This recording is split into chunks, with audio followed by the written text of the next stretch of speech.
రాహుల్ గాంధీ గారి గురించి మాట్లాడుతున్నారు అంటే ఈరోజు ఒక్కసారి పవన్ కళ్యాణ్ గారు మీరు ఒక్కసారి పరిశీలన చేసుకొని చూసుకోవాలి.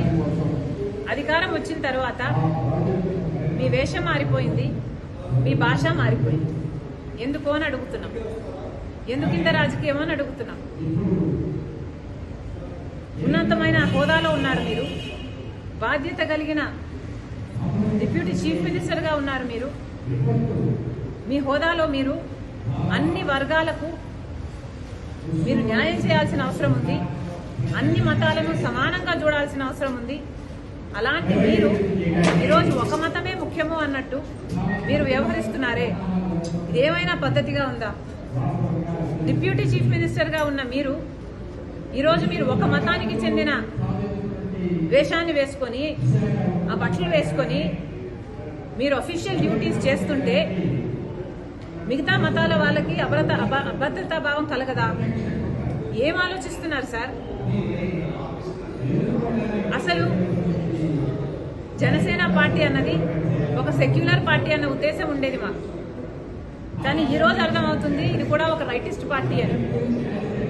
ఏం అవసరం అని అడుగుతున్నాం.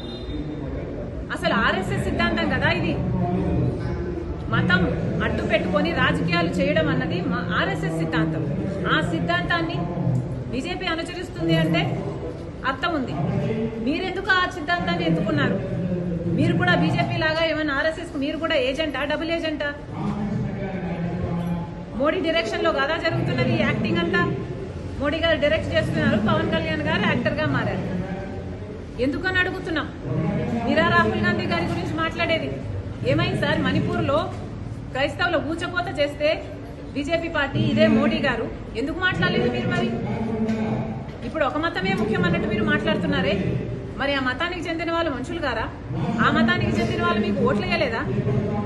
మీరు రోజు ఒక హోదాలో ఉన్నారు, ఒక పదవిలో ఉన్నారు, కనీసం ఆలోచన కూడా లేకుండా మీరు మిగతా మతాలు ఏవి ఇంపార్టెంట్ కాదన్నట్టు ఒక మతాన్నే భుజాన వెతుకుంటే మరి మిగతా మతాల వాళ్ళంతా ఏమనుకోవాలండి మిమ్మల్ని? మీరా రాహుల్ గాంధీ గారి గురించి మాట్లాడేది? ఒక పక్క ఊచకోత జరుగుతుంటే ఇంకో పక్క రాహుల్ గాంధీ గారు బీజేపీ పార్టీ మణిపూర్ లో ఊచకోత చేస్తుంటే, గౌతరాలైనా మణిపూర్ అయినా దీనికి అంతటికీ కారణం బీజేపీ పార్టీ కాదా? ఒక పక్క బీజేపీ పార్టీ అంత నీచంగా అంత ఇదిగా చేస్తుంటే ఇంకో పక్క రాహుల్ గాంధీ గారు ప్రేమ కోసం, ఐక్యత కోసం, సోదర భావాన్ని పెంచడం కోసం కన్యాకుమారి నుంచి కశ్మీర్ వరకు 1000 కిలోమీటర్లు పాదయాత్ర చేశారు. ఆయన గురించి మాట్లాడుతున్నారు మీరు అంటే మీ స్థాయిని మీరే దిగదార్చుకుంటున్నారు.